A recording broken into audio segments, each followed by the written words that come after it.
I know this is a wild concept, and Nintendo is not known for live-action video mysteries, but Waluigi is just the intellectual property to explore this new genre. Imagine Waluigi as a hard-nosed investigator struggling to pick apart the pieces of who he is, a man solving himself.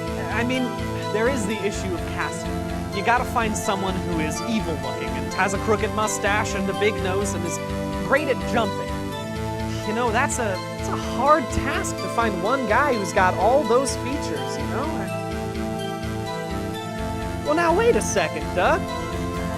If you take a look at my truths, you'll find that they're nearly the same as Waluigi's. I'm hardworking, I'm a bit of a scamp, and though I might not be as tall and lean, there's enough of me that wants to be Waluigi that I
What's up, everybody? Welcome back to the Great Ace Attorney 2 live streams.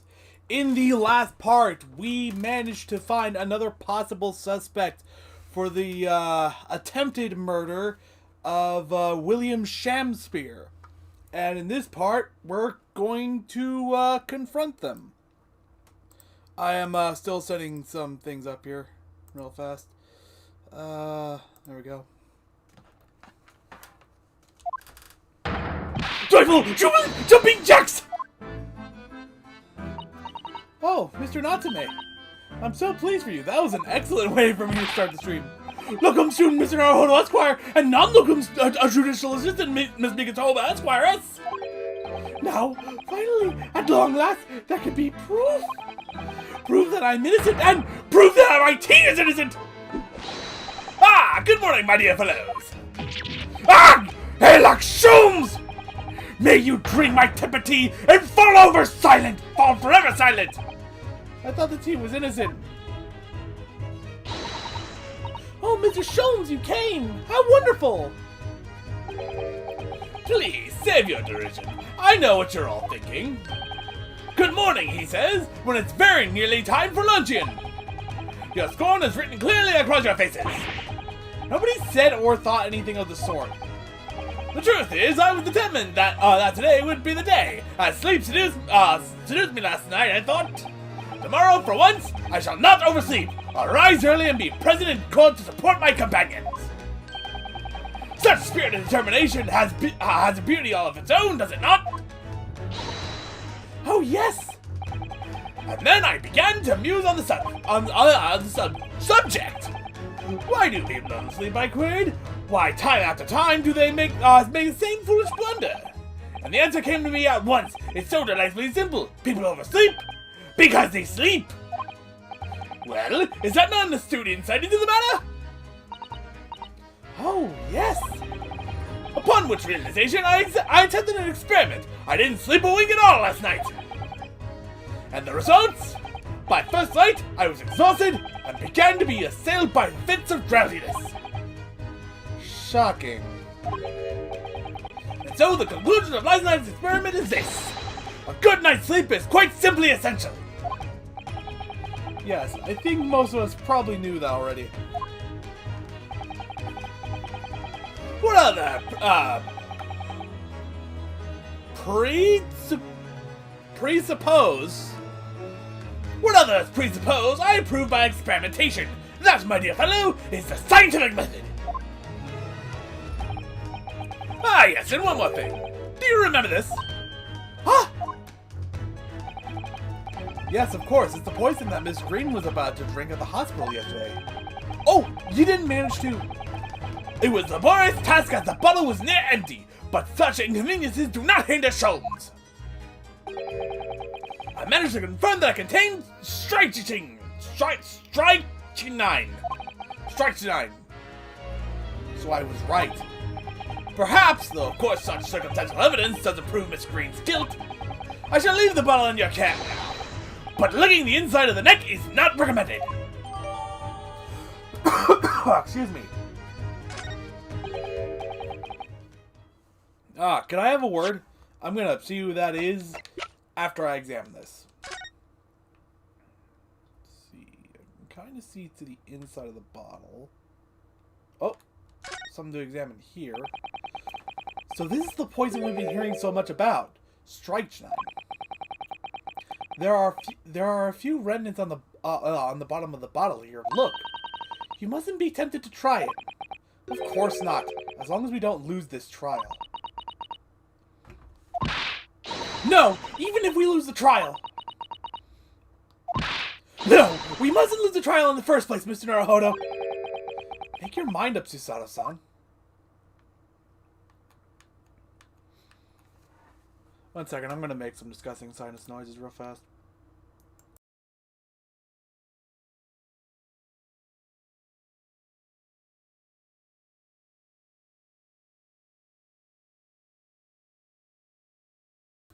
Okay, I'm back. That is not fun. Wait.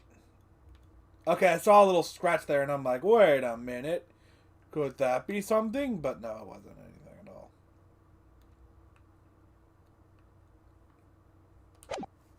Okay, so nothing really to examine from it.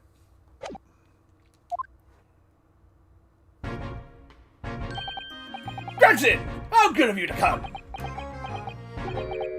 Wait a minute! Excuse me. Wait a second. Wait a minute, Inspector. I don't wish to make a nuisance of myself. From the look on your face, I'd say it's someone else who you think is making a nuisance of himself. My dear Inspector, please speak freely. Pretend that I'm not here. Believe me, if I could do that, that would be a whole lot simpler for me. Do you have the results, Inspector, of the investigation of Mr. Shakespeare's room? Not yet. Shouldn't be long now, though. No, I'm here about something else. The dead convict, actually. The dead convict? Oh! Yeah, now I remember. Oh, you mean the, I'm sorry. You mean the man from this newspaper article we discovered yesterday in Mr. Shakespeare's room? A man by the name of, yes, Selden. I went through the archives of the yard and dug out the fellow's file. There's something in there that... Well, it caught my eye.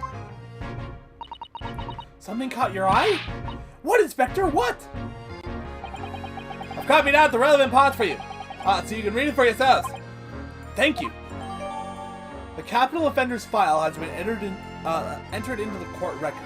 Scotland Yard's file about the convicted criminal Selden that includes a newspaper article about him dying of illness in prison. These documents, I'm gonna read them right now. Okay, 18 counts of burglary, 6 counts of suspected murder.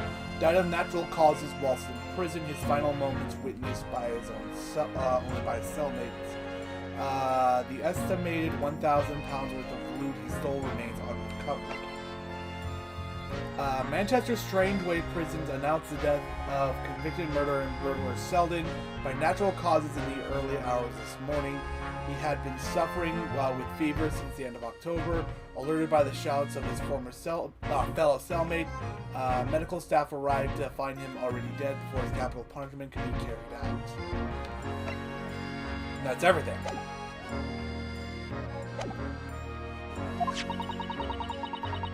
Include the details that were in the newspaper cutting we found in Mr. Shamspeare's room. I'll rearrange everything in the court record so we don't have to duplicate information.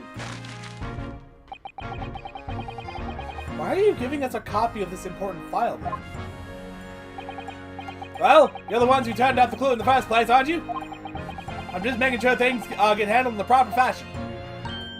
Oh, Scotland Yard's working are so beautiful, wonderful. Indeed, my dear fellows, and the inspector here is the shining diamond in his crown. A shining diamond in the rough, maybe. Look, I just don't want to be beholden to a lawyer, that's all.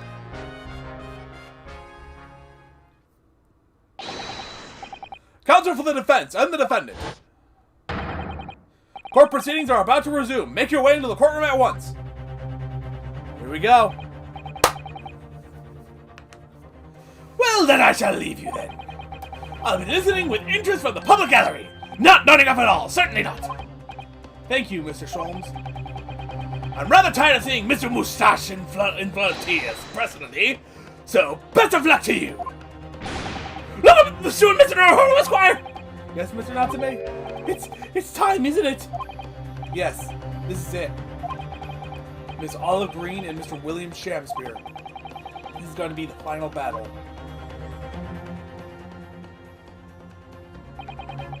I won't really have saved Soseki-san until I've exposed the whole truth of everything that's been going on.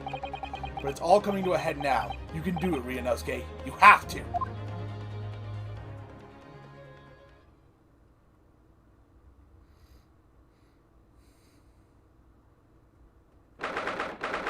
(23rd February, 12:30 p.m. The Old Bailey Courtroom.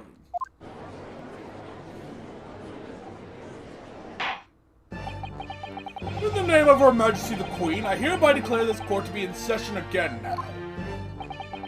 Before the recess, we heard a most startling accusation from the defense. Namely, that the victim of the case we heard here only a few days ago is the true perpetrator of this incident. A reckless, rash, and prejudiced charge of wrongdoing, in my opinion, my lord.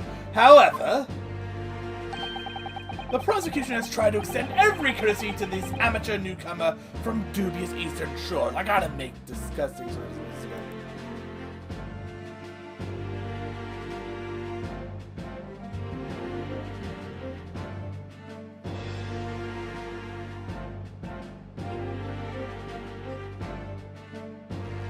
I'm back.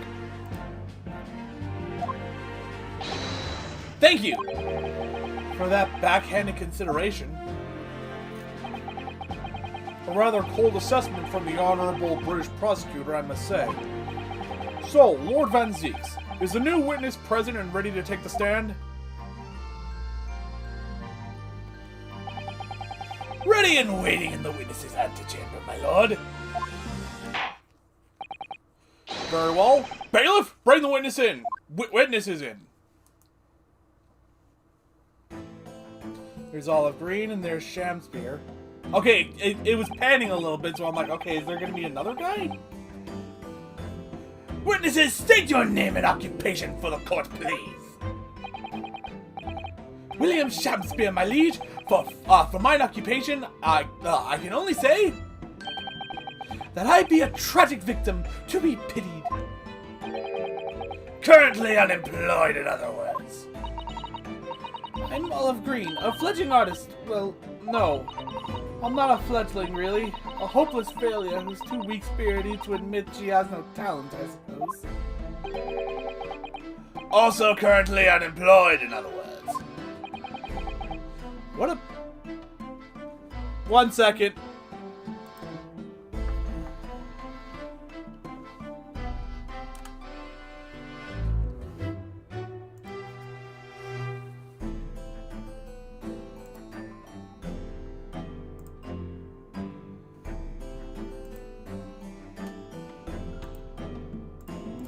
Coterie. Coterie.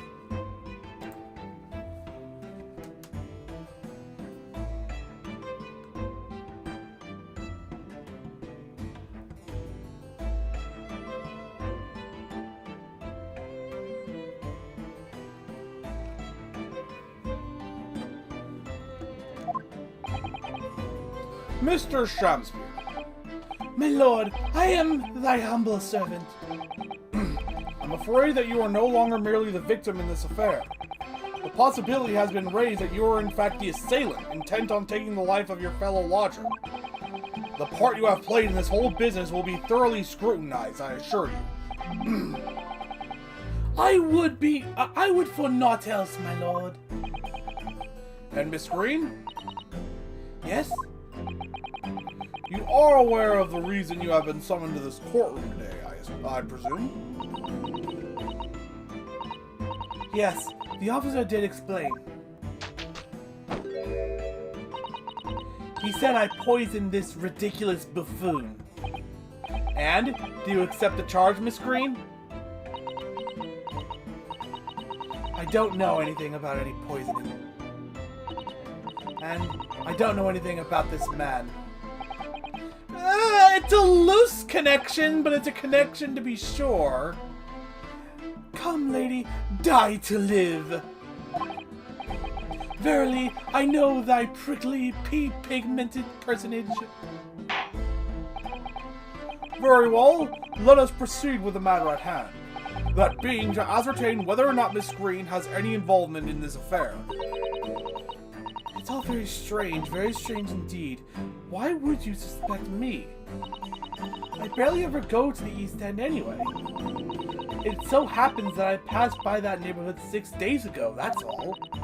And on the night that this man was poisoned, I was still in hospital, fighting for my life. Yes, having been unfortunately caught up in the incident on the street outside Garrity Household. An incident that rendered you unconscious for some 3 days. Yeah, that's something that's a little confusing to me, though. I was struck in the middle of my back by a knife through no fault of my own, and now I'm under suspicion? What other irrelevant things might I be suspected of? It's all very disturbing. Your energies may be better spent worrying about random knife attacks, I feel, Miss Green.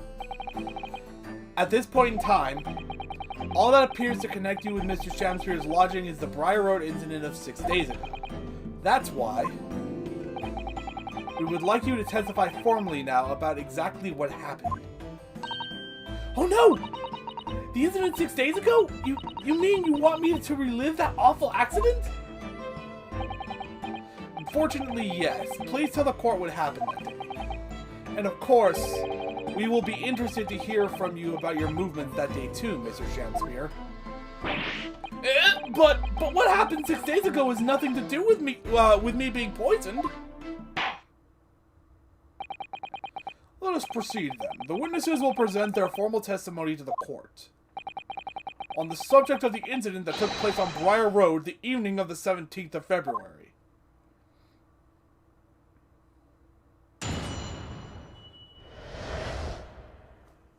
The evening of the 17th of February. It was 6 days ago at about 5 p.m. I was walking along in the snow when I was suddenly stabbed in the back. Coincidentally, it happened to be just outside the house where the men in this case have their lodgings. I was at the tavern on the eve of which thou speakest, for I had bespoke my supper. It was the first time I'd been in the area. I had a little matter to attend to, that's all. Anyway, I was admitted straight to hospital, so I knew nothing about all of this business. Yes, a second incident inside a week, what I believe to be aptly described as the haunted lodgings. One can only presume this is a most unfortunate coincidence. Meanwhile, you say you were not in your room, Mr. Shamspeare? 'Twas the following morn when I did awaken that I learned of the dire events. Mary, what a commotion did the officers of the law make on the floor above mine! When when Sasaki-san was arrested on suspicion of attempted murder. As suspected, there's nothing connecting these two witnesses but happenstance. Nah, there's another connection there. It is possible that these two have met, even outside the hospital. It's true, it does seem as though they're unrelated at first glance. But I'm not so sure. There's something lurking in the shadows here. I feel certain of it. And this is my one and only chance to expose it. Counsel, you may now cross-examine these two witnesses if you wish. Yes, my lord!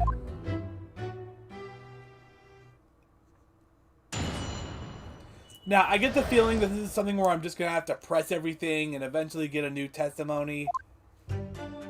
Or maybe I'll have to pursue something. But first of all, I'm gonna look through all of this and see if I can just present something. Lodgings.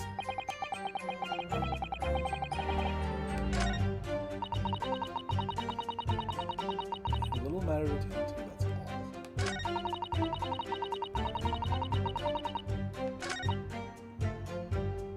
It was the first time I'd been in the area. I had a little matter to attend to, that's all. Yeah, nothing straight up.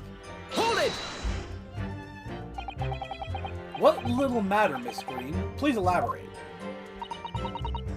It was nothing really. It's not worth mentioning.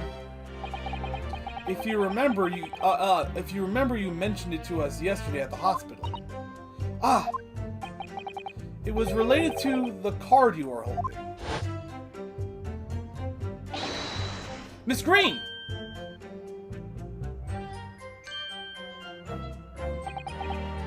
What was that? She clearly just hit something behind her back.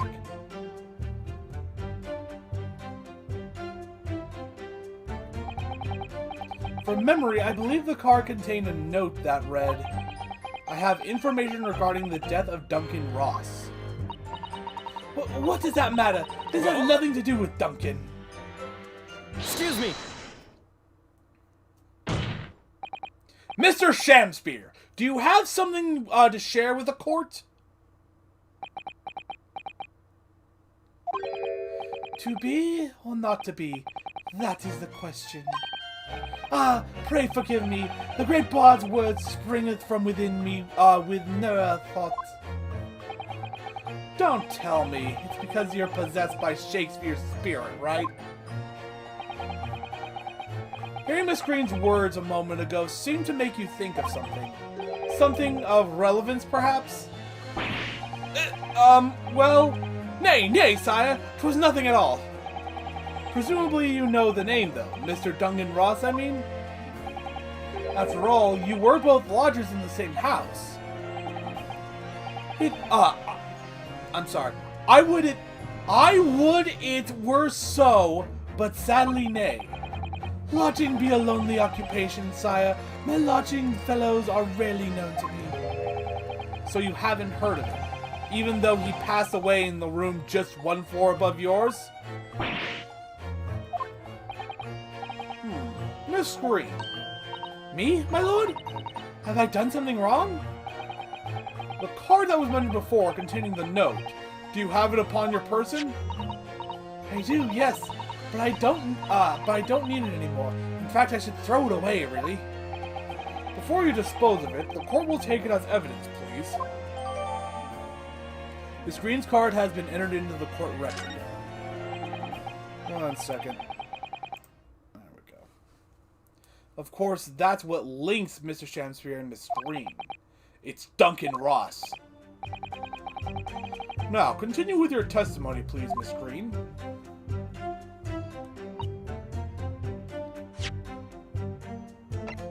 Let's take a look at this. Objection! Oh, shit! I didn't mean to do that! Okay, I'm just gonna take that. I'm gonna take that, and I'm gonna save again. Because I hit the wrong button.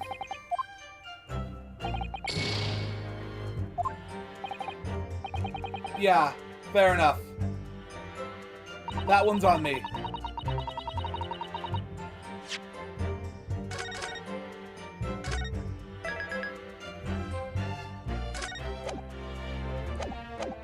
Alright, I hit the wrong button. Not the X button, the A button. I bet if I put the other envelope slip next to this one, it would be a perfect match. The envelope has been ripped open rather carelessly, haven't it? 1 second, please.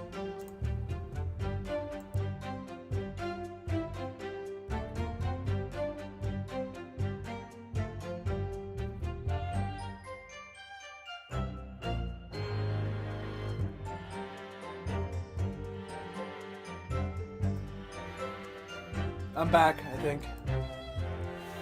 The envelope has been ripped open rather carelessly, hasn't it? Miss Green strikes me as the type to open correspondence more neatly than that. Ah! What is it?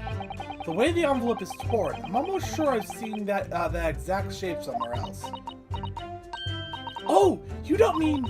Were you thinking of this piece of evidence, Mr. Naruhodo? Exactly! That's it. Try to match them up. Yep, it's an exact match. They go together perfectly. This torn off end of the envelope clearly belongs to this card. A note in an envelope that seems to have been ripped open rather roughly. The envelope fits perfectly with a torn off piece found at the scene of the crime. A ripped piece of an envelope that was found in Mr. Shamsier's room fits perfectly with an envelope in Miss Green's possession. Now, what does the note itself say? Can I not read the note itself? No? Okay. Yeah, I know I've been complaining about the game not making me examine something when I feel I don't need to examine it first. But this one is an exception to the rule. This is not. This is something that would require a little closer examination, I feel. But where to present it? 2, that's all. I'm going to save once again just in case I'm wrong. I already lost 1 due to just incompetence. Maybe this one? Objection! Okay, no, it's not it. That is not it.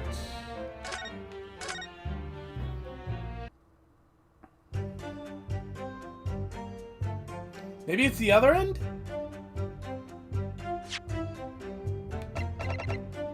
Objection! Nope.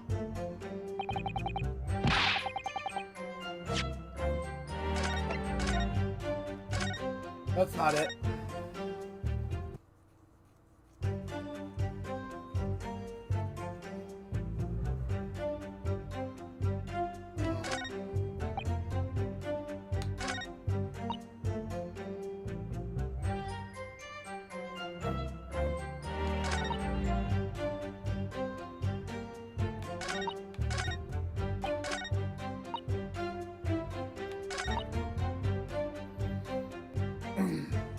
Hold it! Hold on a second, I'm in.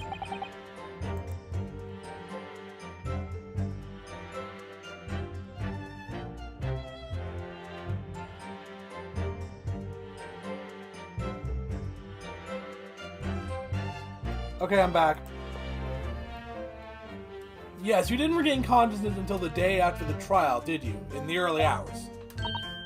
Exactly! So how could I have had anything to do with it? And yet you still haul me in here to court like this, honestly. So at the time of the poisoning, the witness was unconscious in her hospital bed. Could there be a more airtight alibi, I ask you? And yet, in spite of that, you claim that I was the culprit? Well, But you certainly haven't produced any evidence to support your wild claim, have you? Not at all. There you have it. The good lady has yet to see evidence, my learned Japanese friend. Have I just been presenting evidence on the wrong bit? Is it that simple? We're really going up against the wall here. Oh, Mr. Naruhodo! You pursued Mr. Shanspeare wonderfully there. It worked out well, hasn't it? We have a new clue, at least. Alright, now I need to pull off a really insightful objection somewhere. Well, as you've managed to expose this promising new angle, I wonder if you should perhaps try to develop that. Ah, yes, of course. And yelling out objections isn't necessarily the best way to do that, I suppose. So I also need to press everything. It looks like it's trying to tell me. Hold it! I'm well acquainted with the case. I'm sorry you had to go through that. It was awful. I still can't believe I was unconscious for so long. And I woke up to find that the case had been solved and the culprit arrested. Yes, the incident had been resolved already. Perhaps it would help you to consider it a bad dream that ended with you awakening, and should now be forgotten. Yes, I suppose so. Thank you. But before you put it completely behind you, Miss Green, I need you to remember the details one last time. You must tell the court exactly what happened that day, for us to arrive at the truth of this new case. The trouble is, there's nothing to tell, really. I was just walking along the pavement. Coincidentally, it happened to be just outside the house where the men in this case have their lodgings. Hold it! What were you doing there that day, though? What do you mean? The art school you attend. What's it called? Ah, yes. The Thorndyke Academy of Fine Arts.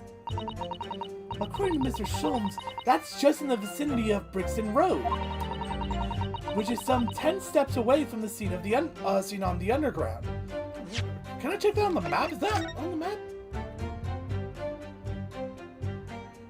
Okay, never mind.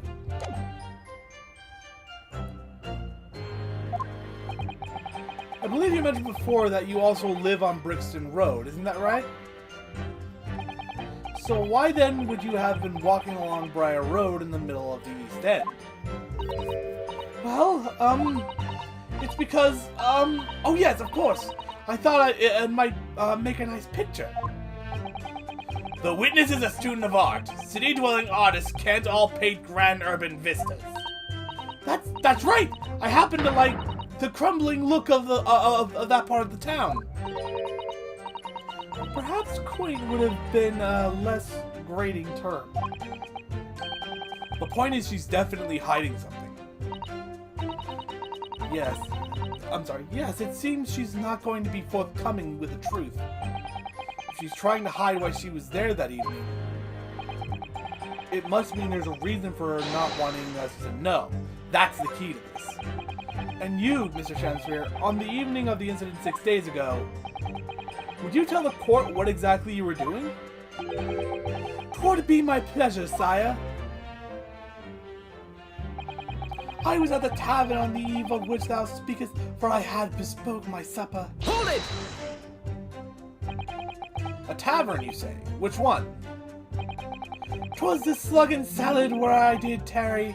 'Tis a jewel in the East End. And a little unexpected, I feel. Hmm? What do you mean, Lord Van Zieks? The Slug and Salad offers unusually fine dining, for the locality at least. Not an establishment you'd expect to be patronized by a man with not even a crumb of bread in his room. It's true, the menu lists premium crusts of bread and glasses of water in different levels of cloudiness. I would have expected Grubb's Grubbery in the local vicinity to be more appropriate for your needs. Watery soup and mushy peas, or rather, soupy water and pea-like mush. All equally appetizing. I just want to try some water in a different pub for once. What's wrong with that?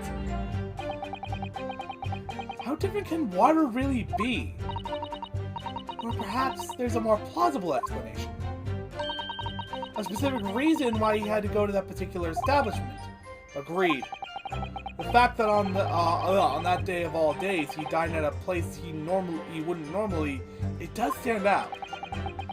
So Mr. Shanspeare's own actions on the day of the incident 6 days ago were slightly suspicious. I wonder if we have some evidence that can explain those actions.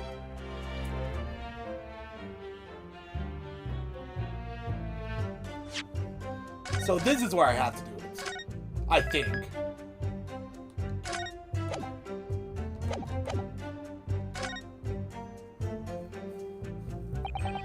Mr. Shamspear?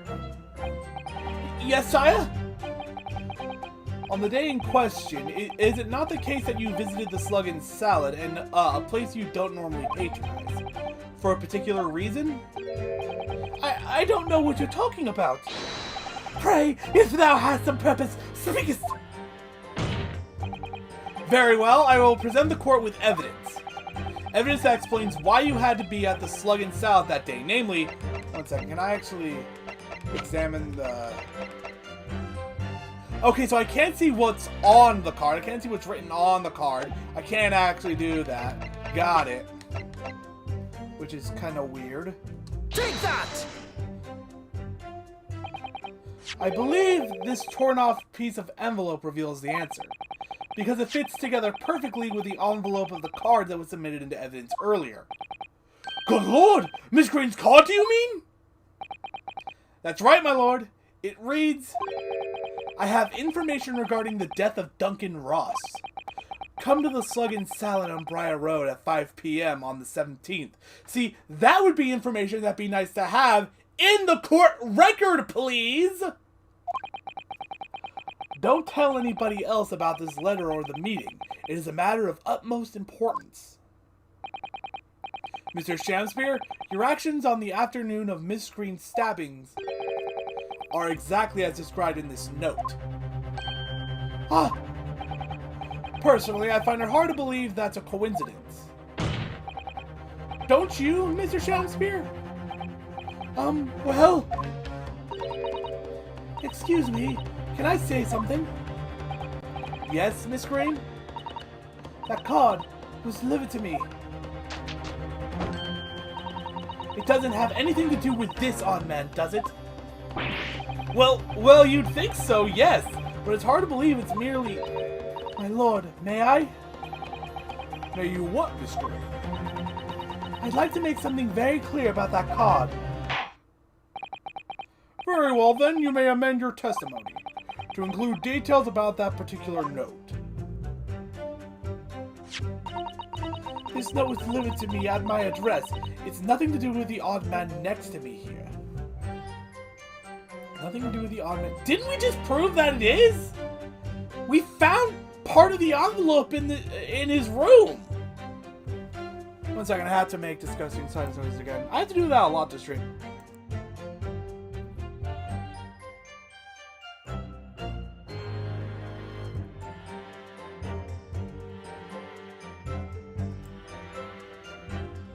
Very sorry.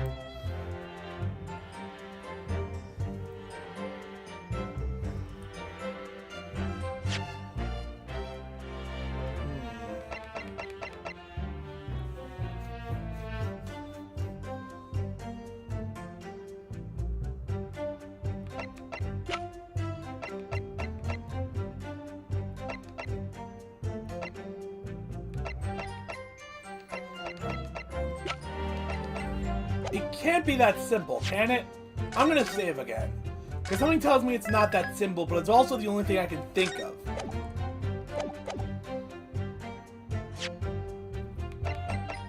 Objection! Nope, it is that simple, okay. The day before the incident, exactly 1 week ago now, this note was delivered to your address. And upon carrying out the instructions in the note, you found yourself in hospital. Yes, I did. It's terrible, everything that's happened to me. Yes, it is terrible. If it's all true, that is. What do you mean? Miss Green, have a look at this, please. It's the torn off end of an envelope. Oh, it is? And it so happens that it fits together perfectly with the envelope of the note you received. I feel we just established this in court. Where did you find that? In Mr. Shamspear's room. In my room? Mr. Shamspear, Do you perhaps remember this note from somewhere? Well... Your actions that afternoon follow the instructions in the note to the letter.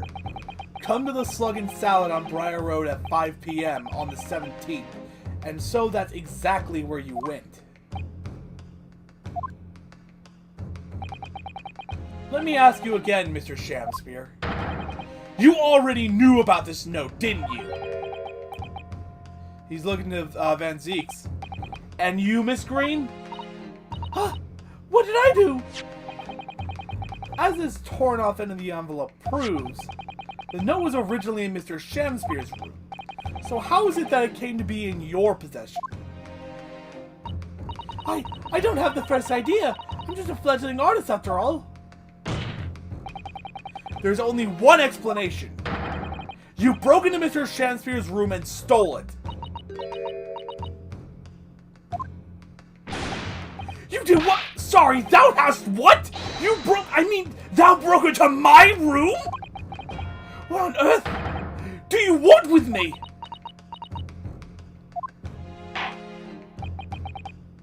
It would seem that both witnesses need to testify again.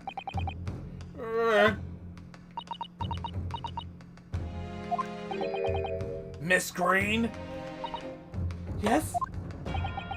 Whilst you have the court's sympathy, I'm sure, for the suffering you have endured in recent events, anyone found to be giving false testimony in a court of law will be duly punished. Please bear that in mind. Yes, I know. Very well then, witnesses, you will give formal testimony again now. On the subject of this curious anomaly regarding the note Miss Green claims to have received.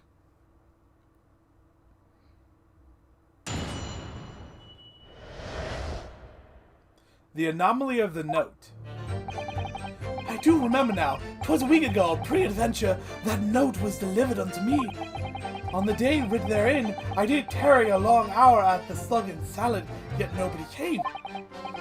Thereafter, on the evening, I shared the company of the Japanese fellow. I did see the note had vanished. I don't know what you mean. I don't know what you mean. You think I snuck into this man's room, do you? Why would I?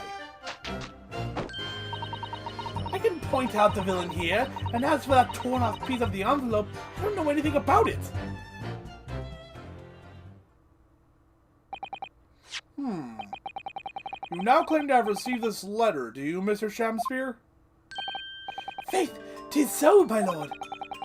And I would swear to have set it upon the table in my humble lodgings. Yet, 'tis clear to me now that since I returned from the tavern that night, I have not laid eyes upon it. Well, that being the case, young lady, it would appear that your testimony was... a lie? Is that what you think? How unfair of you to think I'm the one lying. I beg your pardon? I'm just a fledgling artist, as I said, and fledgling artists don't lie. The note was delivered to me at my address, besides. We all know who the liar around here is. If that's true, Miss Green, how do you explain the facts? This part of the envelope was, without question, found in Mr. Shamspear's room. I don't see why I should explain. Sorry? I'm a fledgling artist. My job here is just to say what happened, that's all. It's your job to give the explanations and the proofs. You, the fledgling lawyer. The fledgling will do his best. Evidently, my learned friend's cross-examination is our only hope of learning the truth. Well, counsel? I'm ready, my lord. Very well, then. The defense will now proceed with the cross-examination of the witnesses. Miss Green clearly did break into Mr. Shamspear's room. There can be no question of that. And that's how she acquired the note. Yes, two facts that are starting to lead me to a possible explanation for all of this. And it's not a pretty one.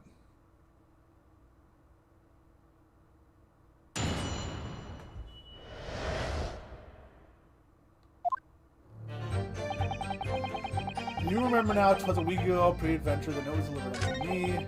They were came. back, then it was gone. I don't know what you mean. You think I snuck into this man's room, do you? Why would I? You can point out the villain here. About it.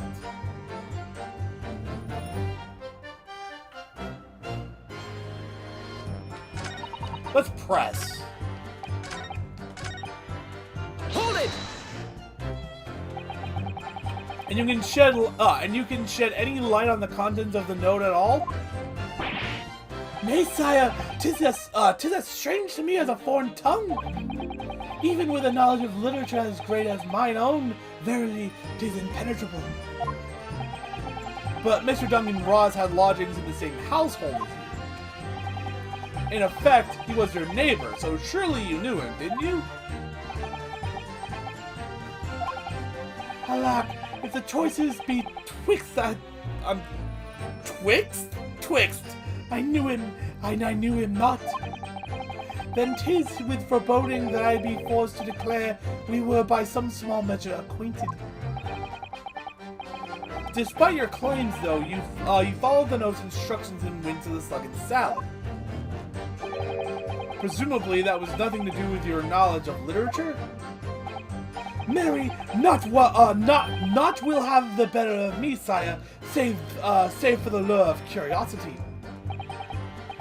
So 'tis true, I was compelled by mine own eager heart to betake myself to the tavern. Yet in the end, my curiosity was not satiated. On the day I did tell you, You went there and nobody came. Hold it! So even after waiting for an hour, nobody appeared? well, yes, sire, 'tis as thou sayest. Really? You paused for a moment before you answered. In truth, when thou asked whether nobody appeared, I did suddenly recall. Really? Really? Do you mean to tell the court that somebody did appear after all? I was not alone that night at the Sluggan Salad, my lord. No, 'tis returning to me now. I did treat my lips to almost clear water and mine innards to a premium crust of bread. And all around me danced a great many companions! What do you mean? Flies, sire! Flies! Good lord! In the name of Beelzebub, what were they? Fairies, perchance, from a Midsummer's Night Dream, come to taunt me? I think they were just flies. I can't help thinking that the flies ought to choose something more wholesome to buzz around. Is that wrong of me? Thereafter, on the evening I shared the company of the Japanese fellow, I did see the note had vanished. Hold it! When exactly did you notice it had gone missing? Such idle thoughts never occupied my mind. I am busied with greater ideas. In other words, you didn't notice. Several days passed between your outing to the tavern and Mr. Natsume's visit to your room. Yes, it would appear that the note disappeared sometime in that interval. Such idle thoughts never occupy my mind. I am busied with greater ideas. And yet during that time, Miss Green was comatose in hospital, was she not? Clearly then, she could not have been stealing things from Mr. Shakespeare's room. Ah, yes!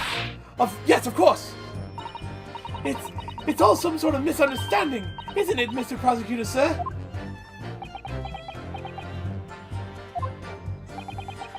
You have so far failed to give a satisfactory explanation as to how you came by that note. Ah! I'm not here to advocate for your defense, madame. I won't tolerate inconsistencies in your story. You would do well to remember that. Oh, dearie me! What's Lord Van Zeke's getting at? I don't know what you mean. You think I snuck into this man's room, do you? Why would I? Hold it! It seems that this note was actually delivered to Mr. Shakespeare about 1 week ago. Oh, does it? But for some reason, it ended up in your possession. I can't think of any way that could have happened except for you breaking into Mr. Shakespeare's lodging. Objection! But for what reason would the witness have done that? I won't deny that Miss Green's possession of the note would appear to defy logic. However, until and unless her involvement in this case can be proven in some other way, any further pursuit of this note is meaningless. Miss Green could only have come into possession of the note by stealing it from Mr. Shamsphere's room. And yet, there's no obvious reason why she would have done such a thing. What if there was some other reason she broke into his lodgings? Yes, we should pursue that idea, Mr. Naruhodo. We're close now. I can feel it. We're so close to a breakthrough.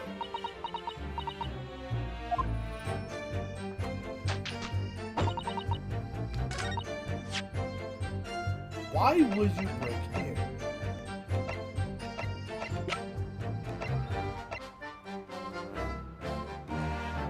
I'm going to continue to press everything.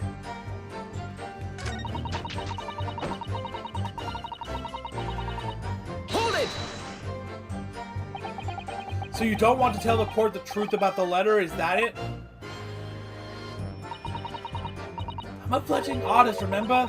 Artists are nearly always introverted characters. Introverted? Fie! This fledgling doth readily cast aspirations about my nature.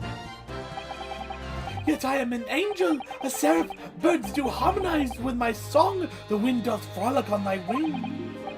Oh, pity, wherefore dost thou accuse one so pure of heart, ample woman? Pure of heart? I don't think so. Even a fledgling like me can see you're just a failure.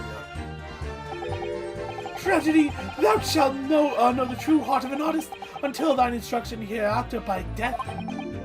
Oh, the days! Oh, the years! Alas, the enlighten thee! Thou must wait so long in vain!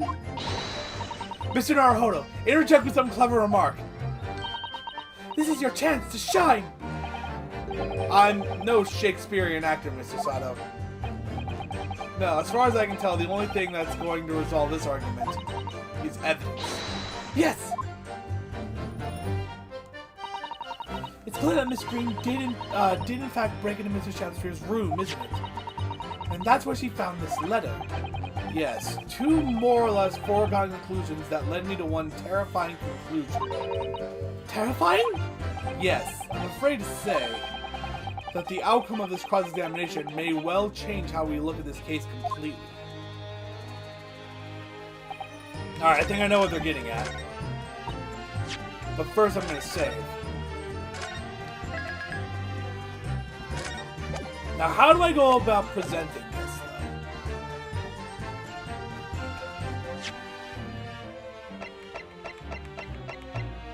though? Do I present the picture? Do I present this picture of Duncan Ross? Or do I present the bottle of poison?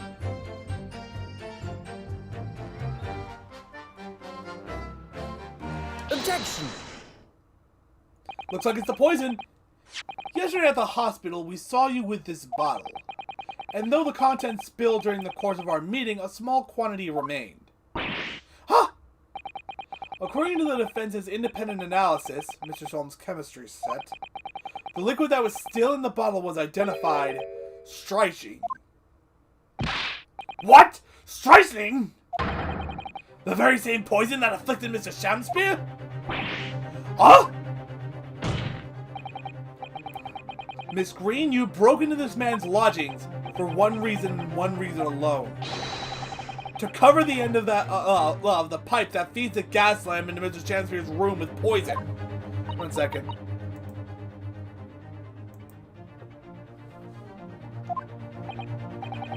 Can this be? You broke into my room? It may seem incredible to the court, but from the remaining clues, there's only one logical conclusion that we can reach. The person who intended to take Mr. Shamsphere's life with poison was you, Miss Olive Green! Oh dear! Oh dear! Oh dearie! Me!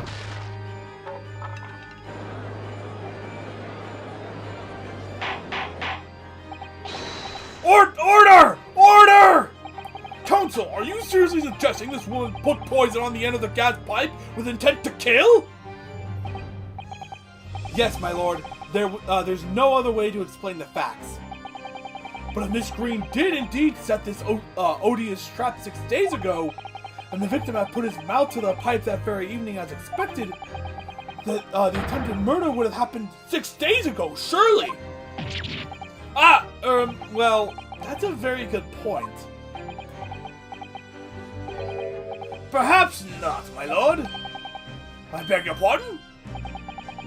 There was a significant police presence in the area that evening on account of the incident on Briar Road. Local residents were being interviewed throughout the night as part of the ongoing inquiry. A circumspect criminal would likely have chosen not to carry out any wrongdoing at that time. Lord Van Zieks. And of course, the following morning there was more activity at Mr. Shamspeare's address. More activity? Ah, yes! You mean his fellow lodger, Mr. Natsume, being arrested on suspicion of murder? That's right, and as the defense has already proposed, Mr. Shamspeare was meddling with the gas pipe for a very sinister reason himself, to cause the gas stove in Mr. Natsume's room to go out, thereby asphyxiating the occupant.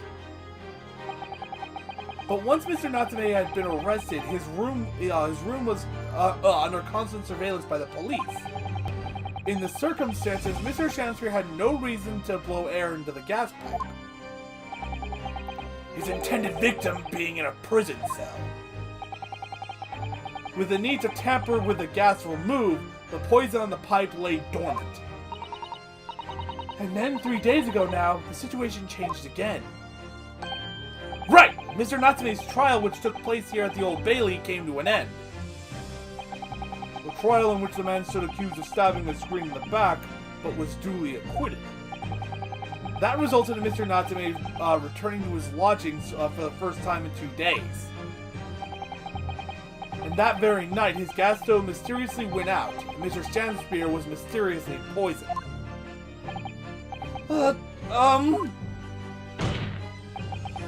In conclusion, the poison that was present on the mouth of the gas pipe had been put there by the victim. I'm sorry about the voice crack. Had been put there in the victim's room for some 4 days earlier. Mary!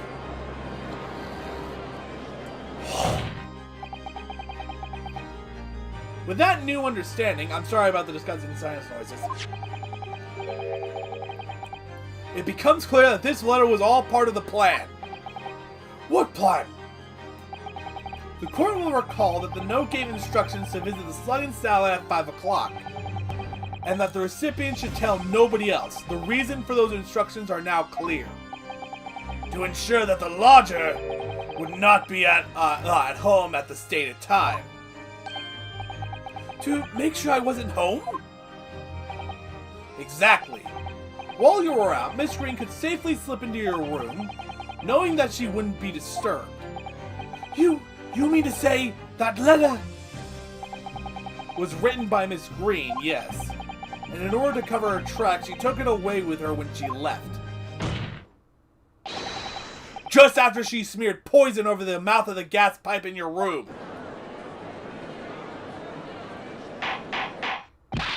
Order! Order! What do you have to say for yourself, witness?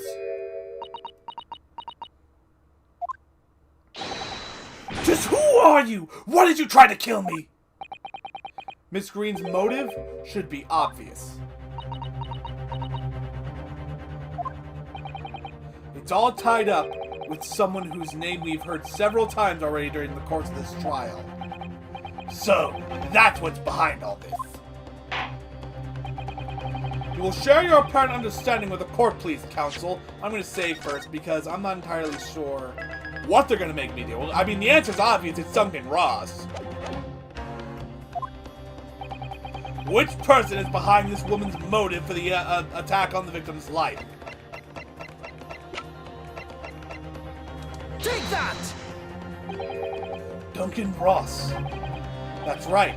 Before the defendant, Mr. Natsume took up residence in the lodging of Mr. Garredives, Somebody else was renting the room. Mr. Duncan Ross. I knew I'd heard the name somewhere else. It was all over the papers a month ago, when the man died in strange circumstances at the haunted lodgings. That does ring a vague... Ah! Of course, yes! I remember now! The young man they claimed was strangled by the convict's curse or some such. Sadly, my lord, it wasn't a curse of any kind. I haven't mentioned it, but I really do like how the mouse itself animates. When I first saw it, I thought it was just going to be this toy that just kind of stood on the shoulder. I'm very glad that it does move its head around. Anyway, back to the court. Sadly, my lord, it wasn't a curse of any kind, nor was it an accident. The man died as a result of Mr. Shamsphere blowing into the gas pipe and causing gas leak into the room. It was murder, plain and simple. Ah!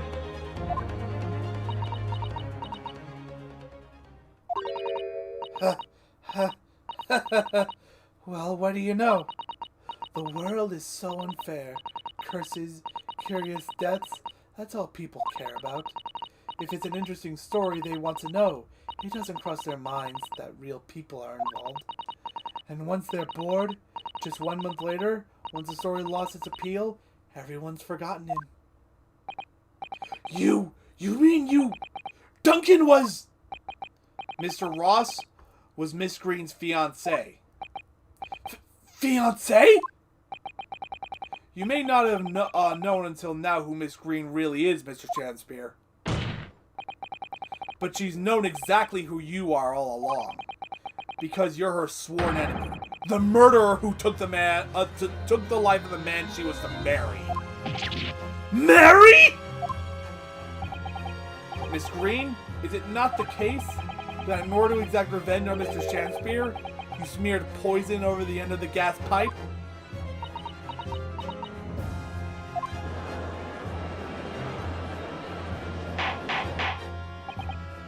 This is all quite extraordinary. Am I correct in my understanding that you now accuse both parties, counsel? Each on different counts of murder?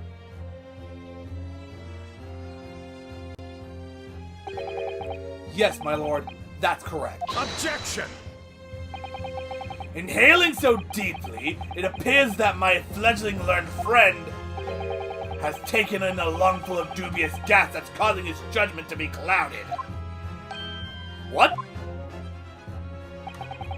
Why would Mr. Shamsphere have wanted to kill these lodgers, as you say? You have completely failed to provide a motive to substantiate your accusations against the man. Yes, that's right, Mr. Riesberg, my liege. I have been slighted. 'Tis lies! All lies! I deny every utterance! And all you have to forgive me, and you'll have to forgive me, Mr. Naruhodo, sir. But I don't intend to admit to anything either. Miss Green. I'm sure you'll think I'm being very rude, but I'm not going to be sent to the gallows for the likes of this scoundrel. Objection! But you broke into the man's room.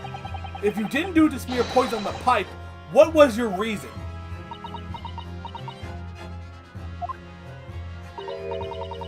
I thought I'd have a look around, that's all. Sorry? You're right, I suspected him.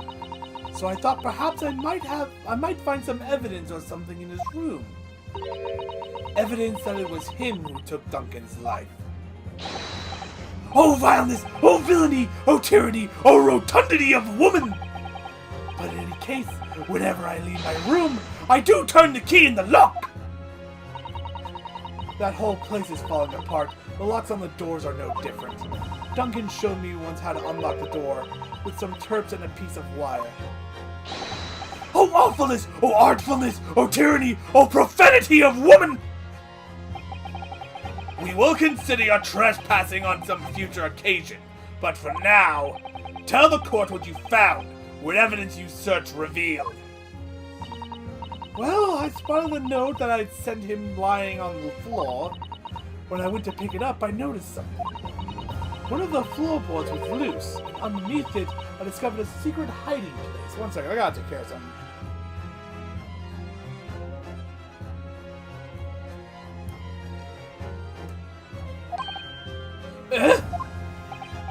Yes, we also discovered that hiding place. Inside, we found a newspaper cutting, a photograph, and an empty tin box. An empty tin box? Oh, that just hit me! She took what was in the box! Ah, yes. Well, the thing is, when I found it, the box wasn't empty. What? There was something in it? Yes.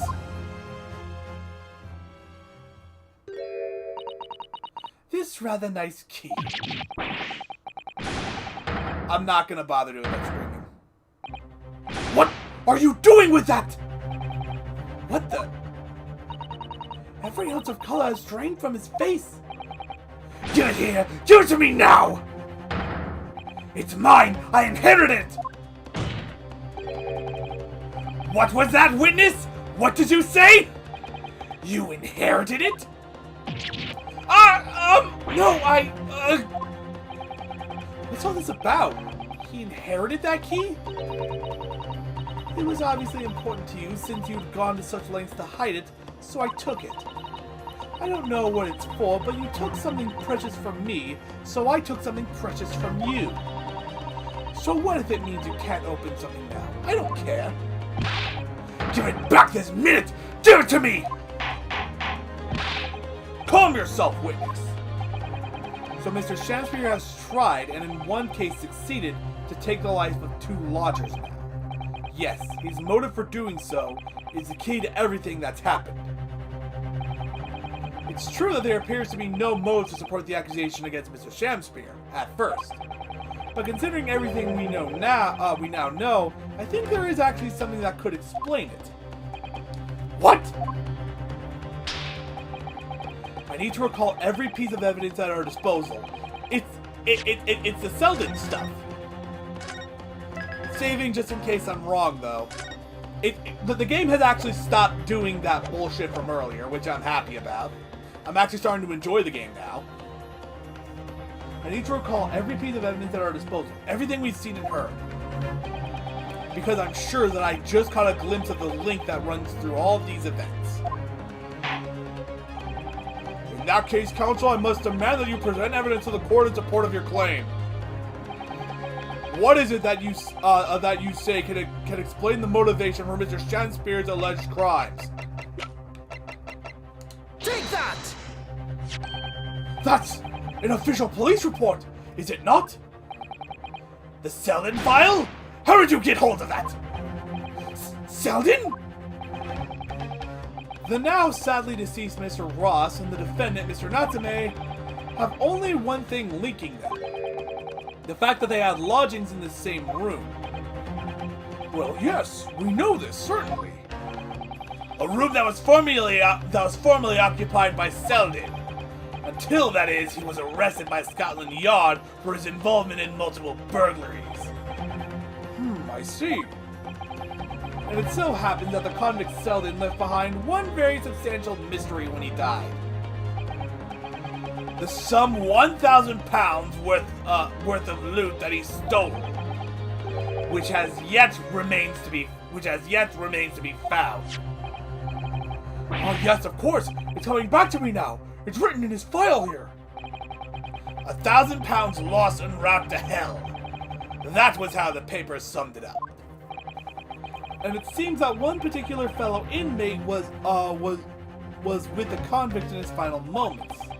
It's not hard to imagine Selden entrusting that inmate with his most closely guarded secret. The location of the stolen loot, and perhaps a key to unlock whatever container the valuables were in.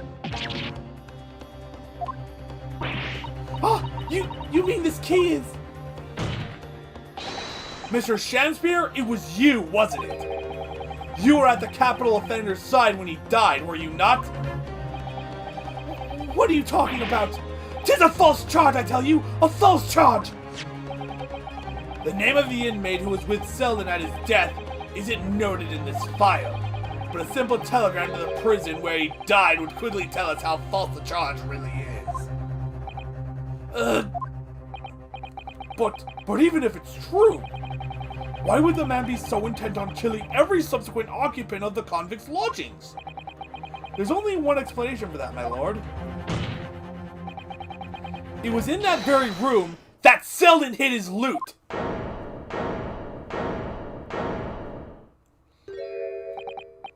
So, it all comes out. Yes, and having established that, all of Mr. Shamsphere's subsequent actions start to make perfect sense. When he was let out of prison following Selden's death, he made immediately for Mr. Garrity's lodgings in the hope of renting Selden's old room. However, the retired army man was unable to offer him the accommodation of his choice, because Selden's old room had already been let to somebody else, Mr. Duncan Ross. Which is why Mr. Shamsphere subsequently devised his gas-based plot to kill the occupant of the room. And when he was successful, he presumably intended to inquire about switching into the newly vacant room. However, a certain jittery someone had beaten him to it. Mr. Soseki Natsume? The defendant of this case, no less? So you decided to use the ploy with the gas again, didn't you, Mr. Shamsphere? This time to oust Mr. Natsume. All for one simple and a various reason. To get your hand on the 1,000 pounds of loot left behind by the dead convict.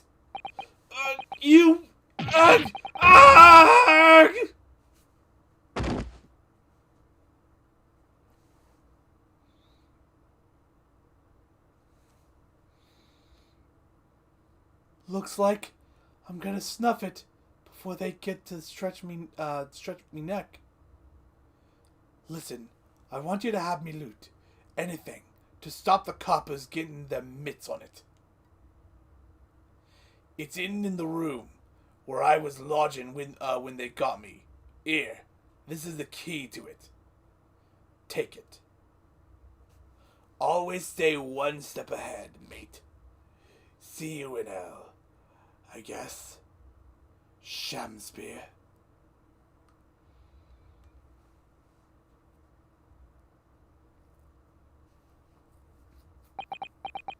That's confirmation. It's mine. What did he just say? It's mine. That loot is mine.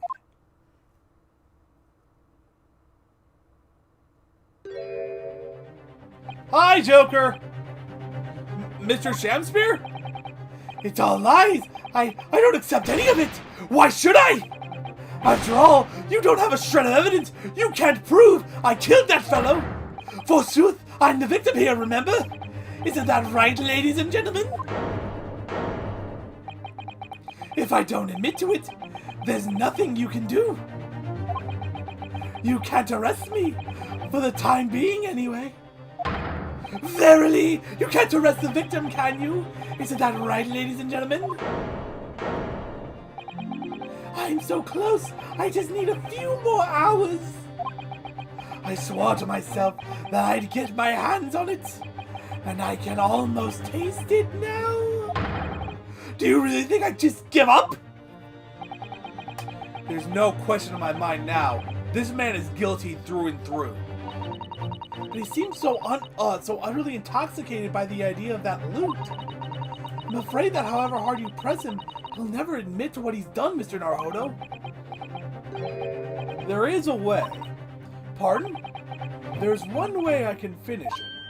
No! He's already committed the most heinous crimes to get his hands on that loot, which means all we need to do is find it first. A fine plan!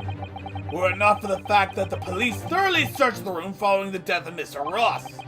If it's there at all, it must be very well hidden indeed. Without conclusive evidence, I certainly cannot rule. If only there was some way we could find the convict's loot quickly. What's in the court record? This is the final piece in this complex puzzle. What do I have?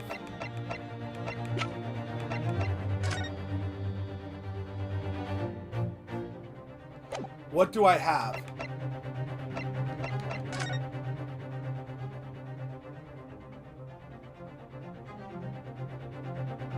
No, that's his room.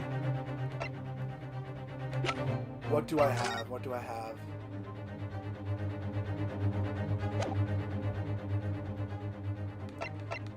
What do I have that reveals it?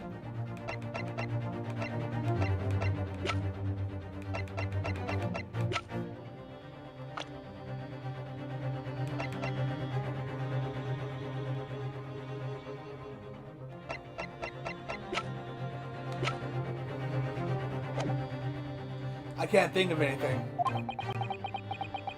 But I think we might have it in our possession already. Apparently we do, and I'm just an idiot. And I'd rather be an idiot than my logic be correct, only to be like, nah, you didn't do it right. Or rather, I think we may well have something that can help us find where that loot is hidden. I'm sorry, I didn't mean to do that. My lord? Yes, counsel? The defense would like to make a proposal about how to find the late convict's hidden loot. I believe we are already in possession of something that could give us a clue as to its whereabouts.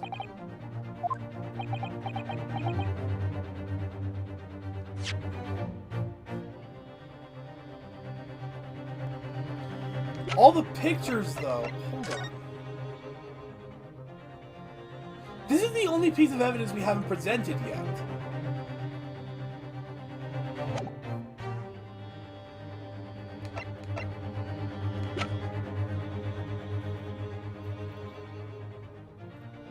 I am very confused. It's our last chance, so it has to be worth the gamble. Besides, I'm saving again.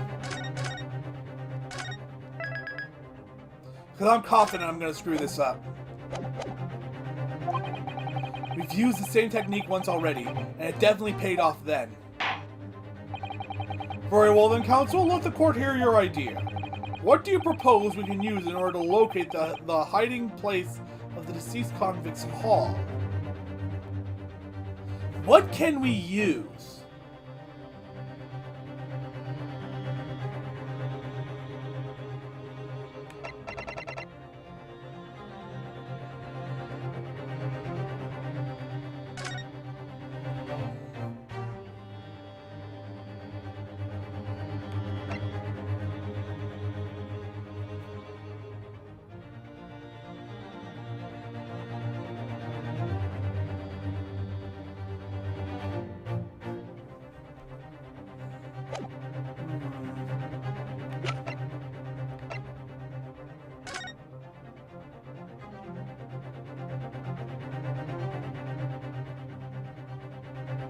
No, that's not it.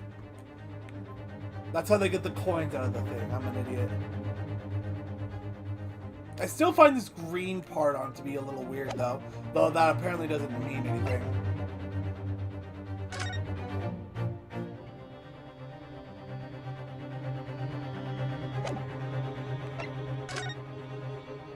What do we have to go off of? What can we use?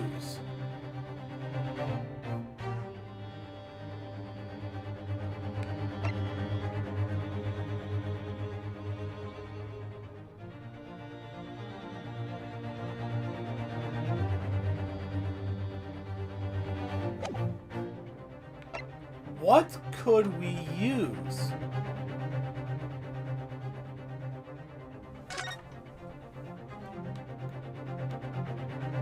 Hold on, let me open that. What am I missing here?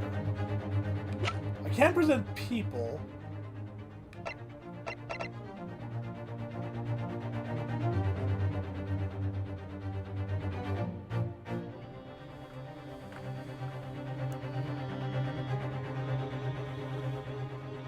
Hold on.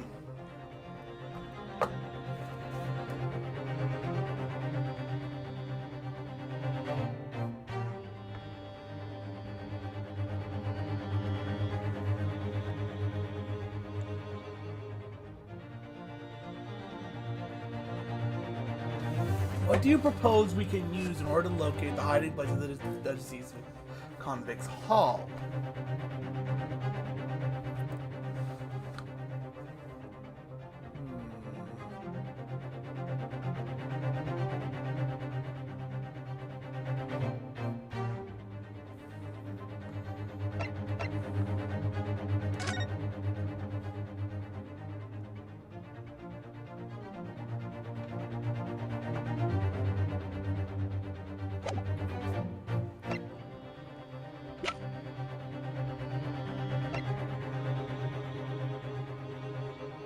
can we use?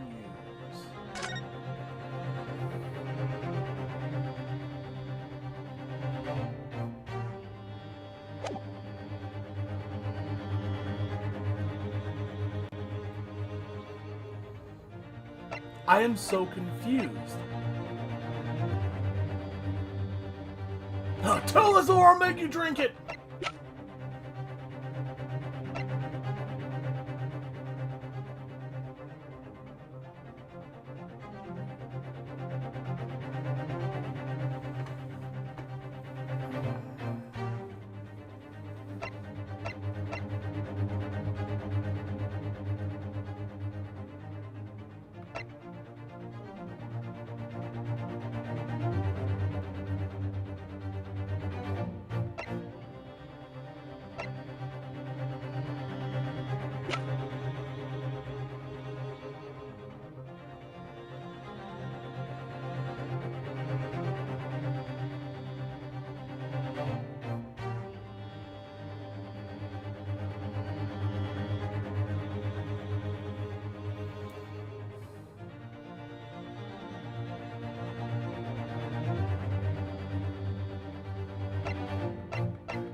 What can we use to find it quickly?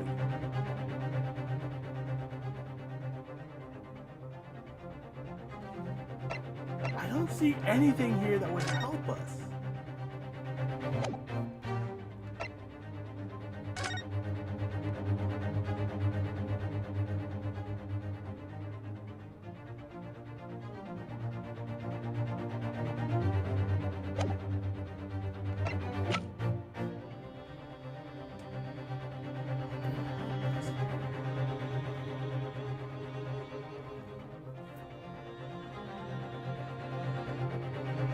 I'm at a loss.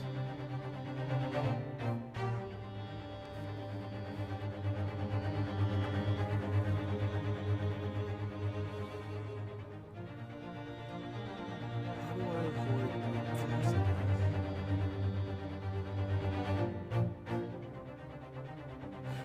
It's weird. I'm heading back to the bar of soap.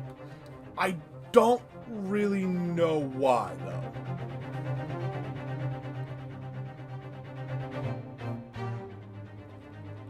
I don't know. Something's telling me to do the bar of soap. Or this picture.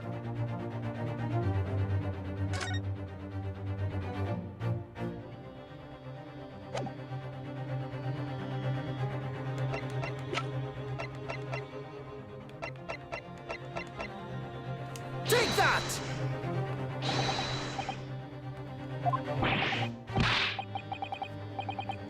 Objection! Probably not. Stop wasting the court's time with this senseless rubbish. Agreed. Okay. I'm pretty sure I saved right before that, so I'll just do that.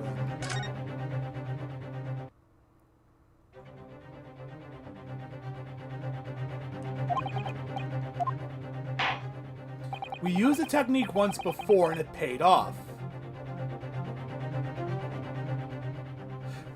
We used the technique before and it paid off. What technique?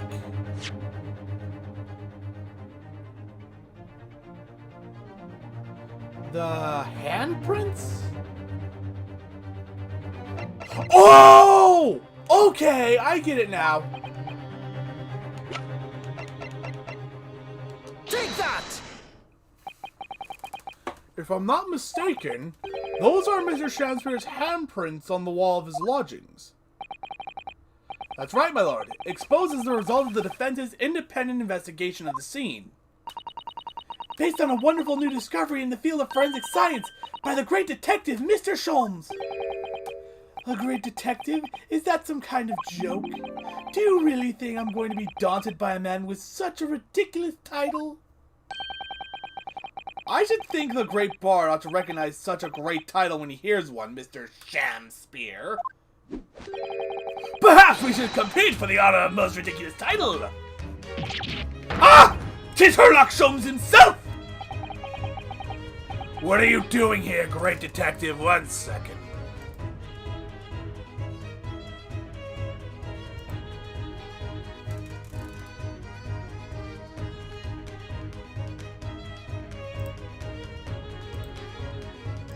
Sorry, I was taking care of something real fast.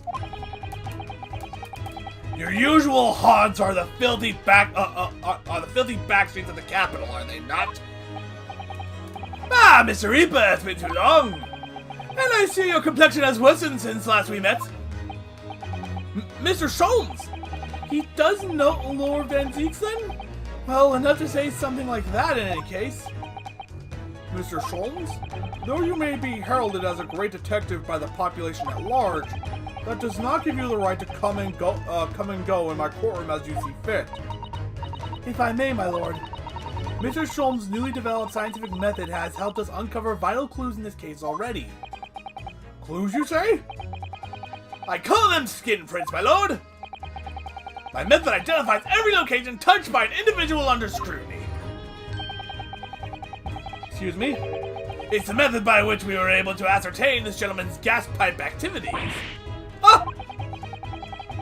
You need only a small sample of something the individual has previously touched to make an indicator solution. In your case, sir, I used the teacup you had been holding. Elementary! So now, Mr. Naruhodo! Ah, yes? What am I to use as a sample to make the indicator solution this time? Thank you for offering to help, Mr. Sholmes. When the convict was arrested, he was living in what is now Soseki-san's room. We need a sample to help locate Selden's loot that hid in his room. What forms will the sample take? Present evidence or present a person?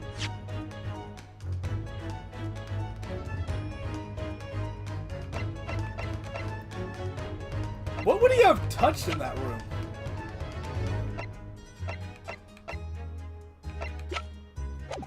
The only thing I can think is present a person. Oh, the key! Yeah! The key that, Miss Green has. We will need something of Selden's in order to create the indicator solution to find his loot. And something the convict owned happens to be in the possession of somebody listed in the court record. Upon my word, Mr. Naruhodo, your powers of reasoning appear to be on the up! So, which particular person do you have in mind? From whom can we obtain a possession of the late convict Selden to create the indicator solution? Take that! Miss Green! Ah! Me? What do you want with me? The key around your neck, if you please. Sorry? That key belonged to Selden. There will be remnants of secretions from the man's skin on its surface that we can use. Although there will also be secretions of Mr. Shamspear, as well as Olive Green herself, but then again, neither of them would have actually been in the room, so I guess it doesn't matter. Using it, we can create the indicator solution required for Mr. Sholmes' skin print seeker. And find out exactly what Selden touched in the room that he used to rent.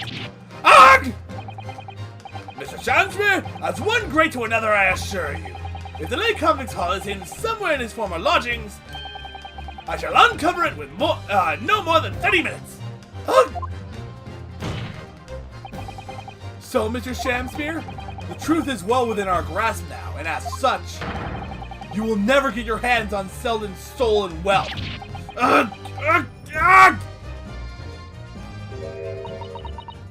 In that case, I'll gladly let Mr. Sholmes have this key. No! Give the key to me! The detectives shan't have it! It's over, Mr. Shamspear. No, no!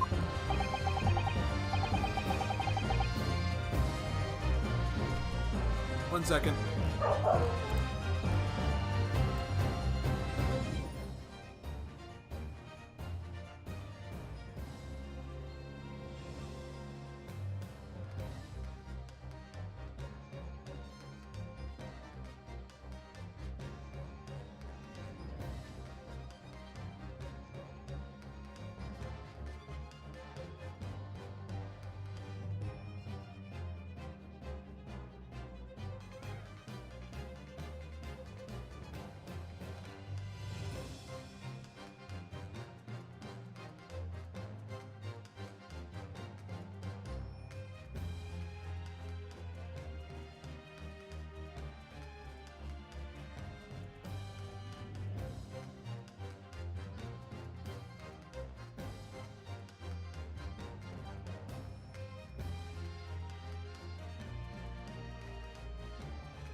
back.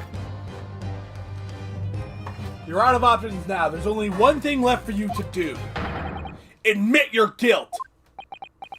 Oh. Oh, shameful spear, despair. Be thy name.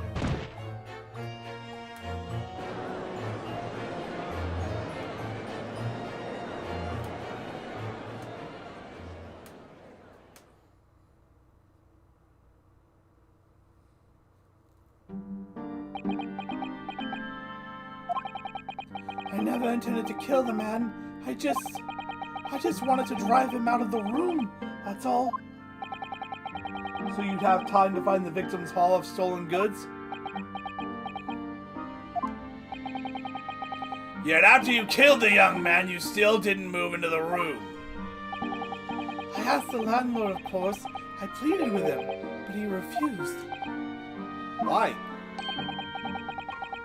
I was 3 months behind with the rent, for one thing. Mr. Garrity really has had a lot to put up with. And he had the gas repair work done immediately afterwards, putting the room out of action for a while. And then, this Japanese man swooped in at just the right moment to sign the new lease. Poor Mr. Natsume, what unfortunate timing.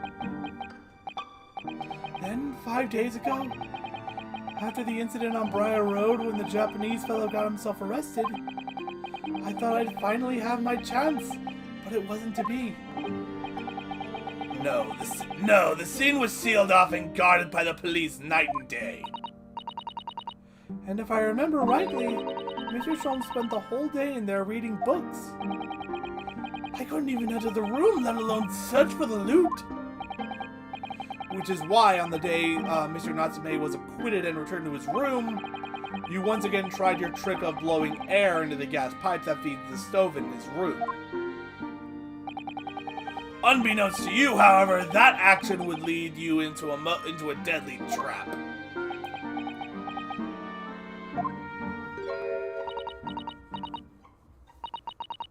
William Shamspeare? How does it go? To be or not to be? That is the question. From Shakespeare's Hamlet, Act 3, Scene 1. Well, let me tell you, in your case, it's not to be. That is the answer. You deserve to die for what you've done.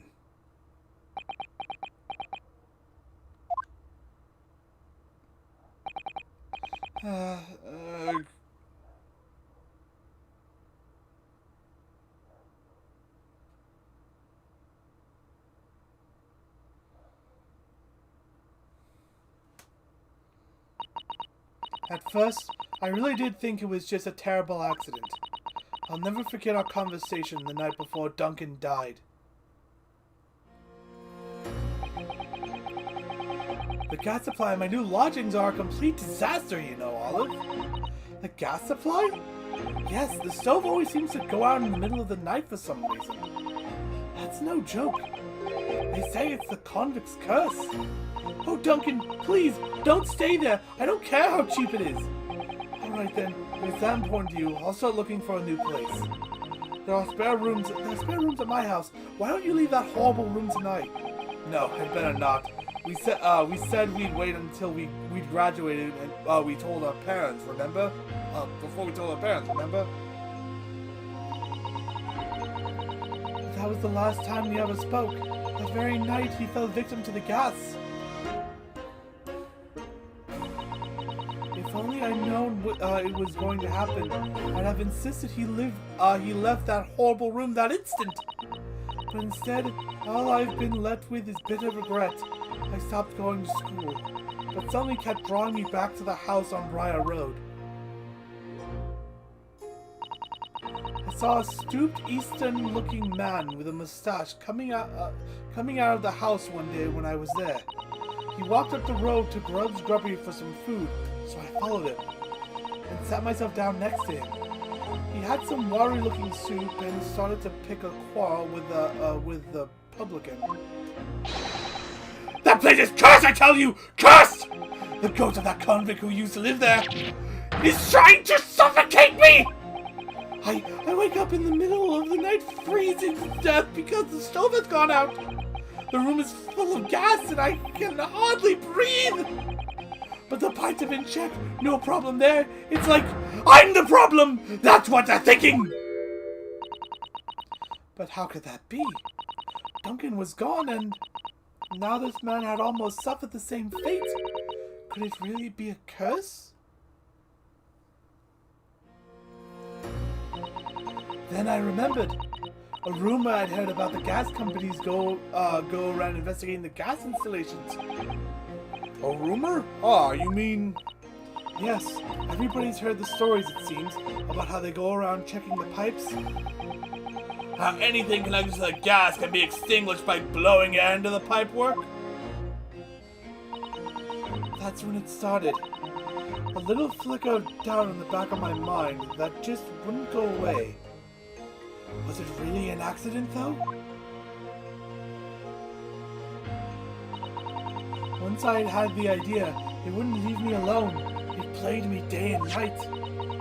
So I bought this at one of the black markets in the East End. A black market? I'd never been. I just had people talk about them. And you really can buy anything you can think of there. In some ways, being able to get my hands on this so easily made me even more determined. I had to find out one way or another. Was Duncan's death an accident, or was it murder? And your chosen method for establishing the truth was simple, but highly effective. Smear poison on the gas pipe you suspected the man of tampering with, and wait. If Mr. Shamspear was innocent, nothing would come of what you've done. But if he was guilty, he would pay for his crimes dearly.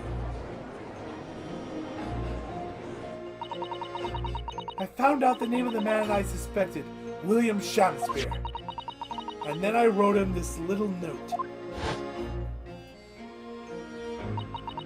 I have information regarding the death of Duncan Ross. Come to the Slug and Salad on Briar Road at 5 p.m. on the 17th. Don't tell anybody else about this letter or the meeting. It is a matter of utmost importance.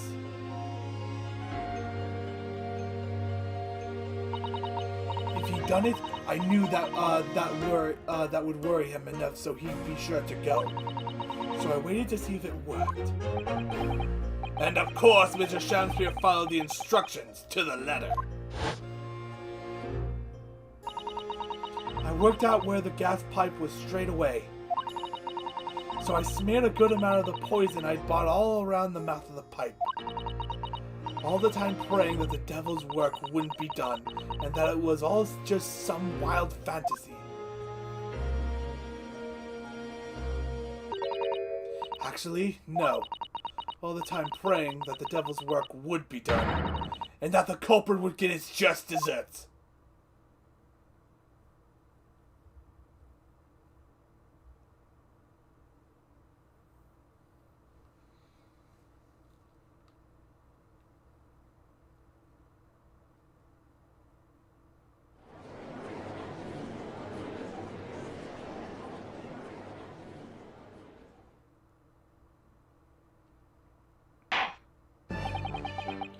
"3 days ago, when you were first stood in the dock before me, this whole affair seemed relatively straightforward."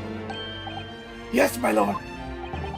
"I certainly never imagined the depth of depravity that we should subsequently find lurking behind the scenes." "It has been a long road, my Nipponese friend." "Oh, yes!" "And one I certainly didn't envisage walking with you."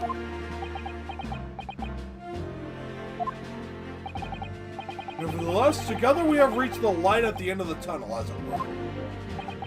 "Miss Green?" "Yes, my lord?" "You will henceforth be stripped of your freedom, as punishment for the attempted murder of Mr. William Shamspear." "Yes, I know." "And you, Mr. Shamspear, you will be tried for the murder of Mr. Duncan Ross in cold blood, and the subsequent attempted murder of Mr. Soseki Natsume here present."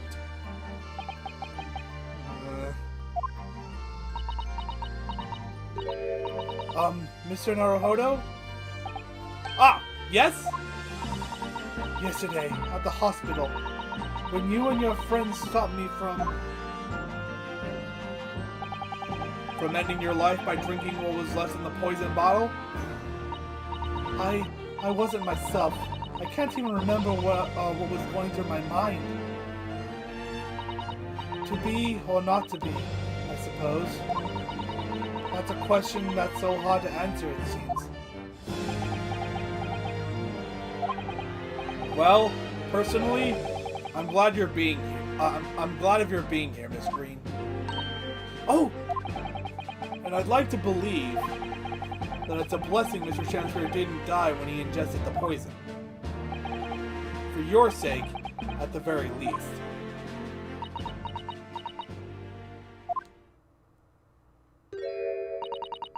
Because of you, I chose life, not death. And now you've made the truth come out at last.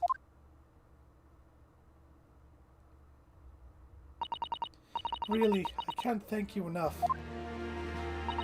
I have no idea what to say to that. I mean, I'm glad that she's happy, but considering what... Yeah, now that I'm thinking this through a little bit more, I should just be straight up happy that she didn't, you know... And neither should anybody out there. The court declares that you are exonerated from all blame in this matter. Accordingly, I would call upon the ladies and gentlemen of the jury to present a verdict of not guilty. We are in full agreement, my lord. In that case, I hereby declare the defendant not guilty. Two of their chairs are still black. Oh yeah, it didn't swing the other way. Whatever. The jury agrees with the verdict anyway, whatever.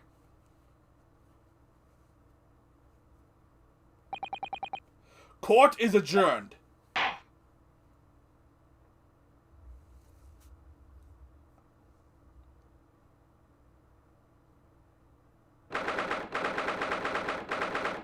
February, 3:24 p.m. The Old Bailey Defendant's Antechamber. Oh, yes, yes, at last! Divine justice duly done! Divine justice?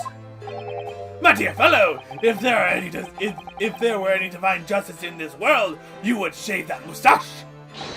No, this has nothing to do with my mustache. Some say that a luxuriant mustache is a sign of physical prowess, Mr. Shen. Look, I'm soon, Mr. Naruhodo, Esquire. Once again, you've saved me from doom. I'm very happy to have been able to help, Mr. Natsume. Congratulations on your acquittal. You're second in almost as many days. I was first acquainted with and gained affection for English literature whilst in our great homeland empire. And then, by a twist of fate, I was brought to the land that bore the fruit of that literature. Only, the city of bricks and mortar became my prison. Try as I might, I never found my feet here. In the end, I confined myself to my room and lived life through friendly old books. You've had such a difficult time, haven't you? Ah, but a week ago now. I dragged you out of that dark and dingy room of yours, did I not? You did, and I've seen more of life in this week than in all my years to date. And for the first time, I feel I've begun to see the true face of the English that's so far been hiding from me behind the wall of fog. My dear fellow, there is nothing special about the true face of English, the English as you put it. Wheresoever one goes in the world, humans are human. There are few genuine differences. Yes, I think you're right. I finally started to see that, and I've come to understand something. I've worked out why I was attracted to English literature in the first place. It made me see that whatever our nationality, we humans all have the same hopes and fears. We're all just doing our best to live. Well said. I've come to feel the same way. I've made a decision too. I'm going to cut short my study tour here and return to Japan. What? Just when we'd become friends here in England. What a terrible shame. Oh, I know. That does tug on my heartstrings. It really does. But I've decided I'd like to take everything I've learned here in Britain and write something of my own. A novel of sorts, I suppose. Oh my! So you'll be creating your own literature, Mr. Natsume? How wonderful! Oh, well, no, I mean, I wouldn't presume to call it literature. Why not? When that's precisely the definition, Mr. Mustache. I suppose you're right, yes. It will, in a way, be literature. But as of now, all I know is that I'd like to try my hand at writing. I have no delusions of grandeur. I, for one, would love to read your work. Well, all things considered, it may be for the best. After all, you have once again emerged victorious. For a battle with the Reaper. Ah! That's very true. And there is no salvation from a person in the dock when the Reaper is the prosecutor. The desire to return post-haste to the perceived safety of your homeland is one I quite understand. My goodness, yes! Faced with such a terrifying prospect, nobody would consider that cowardly, I'm quite sure. But that's not why I'm leaving! I mean it!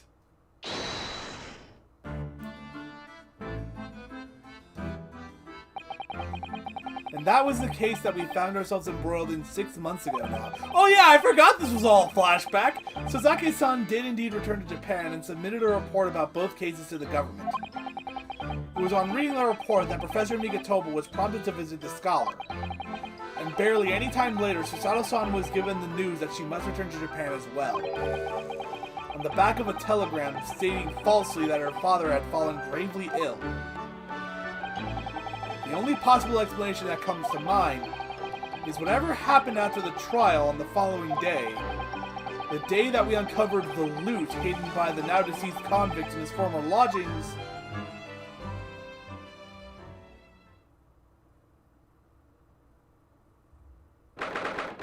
February 24th, 10:13 a.m.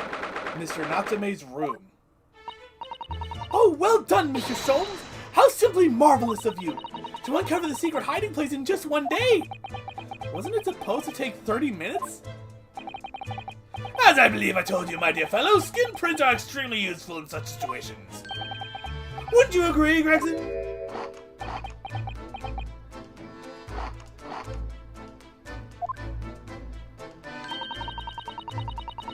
Grexy's been happily munching in agreement this whole time, you know, Hurley. Happily? I think perhaps humorlessly might be closer to the truth. So, it transpires the man fashioned a hiding place in the ceiling. And what's in it? What exactly is the loot? Let us look then, if you're ready. Let's examine the late burglar's hall. 1 second, I need to take care of something. There we go.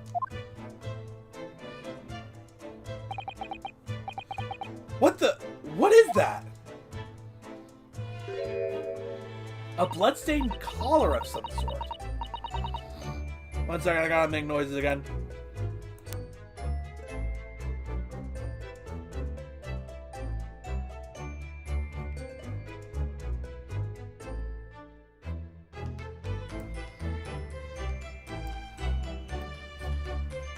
It looks like some sort of neckband or a collar. A collar? It's huge though! It looks, and look at all the gemstones set in it! I can see why it was claimed to be worth 1,000 pounds. Perhaps I could even have it as a belt. Oh, have you noticed on the inside there? There are some dark stains. That's blood! You don't think they could be blood, do you? I mean, there's quite a lot of it. On second thought, perhaps I won't have it as a belt.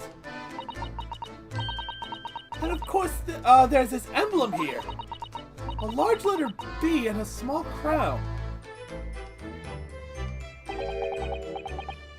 What does it signify, do you think?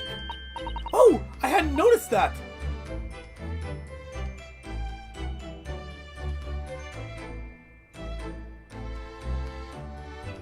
The Hound of Baskervilles.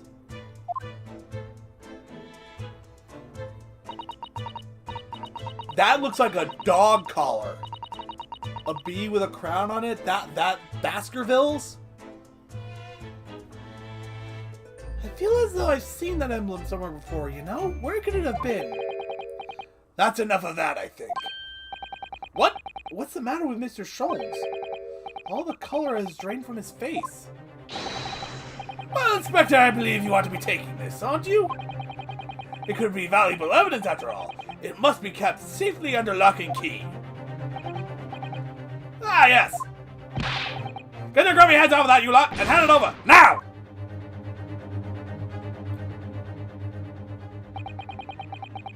I've never seen a collar that large before. Now those jewels certainly look to be extremely valuable. But that's not what stood out to me the most, though. At least not once I noticed it. Those dark marks on the inside of the collar. Those stains. Could they really have been blood?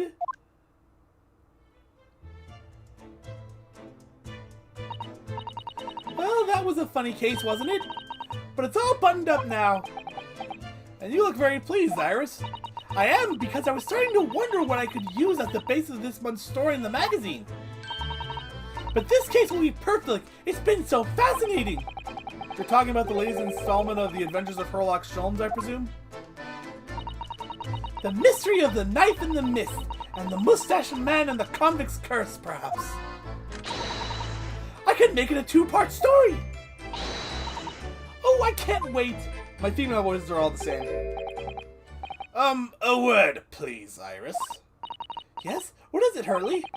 I'm sorry, but you can't write about this case. It's out of the question. What? Why not? It's a great story. A great case. Then I shall have to insist that you limit yourself to the first of your two titles. The second must never be written. Is that clear?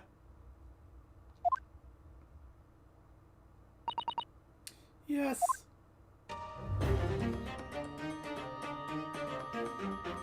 And so it was that the second of Soseki-san's cases became buried in obscurity. Now, looking back, I feel I understand. I can see why Mr. Sholmes forbade Iris from publishing the story. It would take a little longer before I saw the link between everything that had happened and would happen.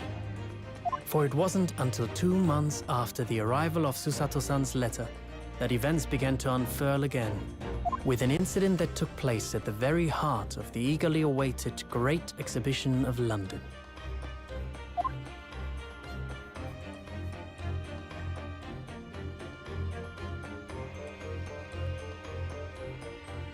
And for this case, anyway. All right. So, save current progress, yes. Alright. That's going to do it for this stream. The next time we'll be playing Great Ace Attorney 2. We will be, I guess, headed to the Great Exhibition. The Return of the Great Departed Soul. We'll be starting that case. And that will be happening next week at 7 p.m. Eastern Standard Time, assuming everything goes well with what I do before these streams. But in between now and then, I will be starting Pokemon Crystal live streams. Those are going to be a little bit different due to the day and night cycle in that game. Some of it's actually going to wind up being pre-recorded. I think I'm going to upload those as extras videos that I can't do, because those are going to be streamed on Saturdays at 2 p.m. Eastern Standard Time. And yeah, because a lot of it's going to be happening in the afternoon, and there's going to be some stuff that I'm going to want to do in the game that only happens at night. Some stuff will be uploaded as separate pre-recorded videos, simply just titled Extra. And I shall order them correctly in the playlist. Alright, I will see you guys on Saturday.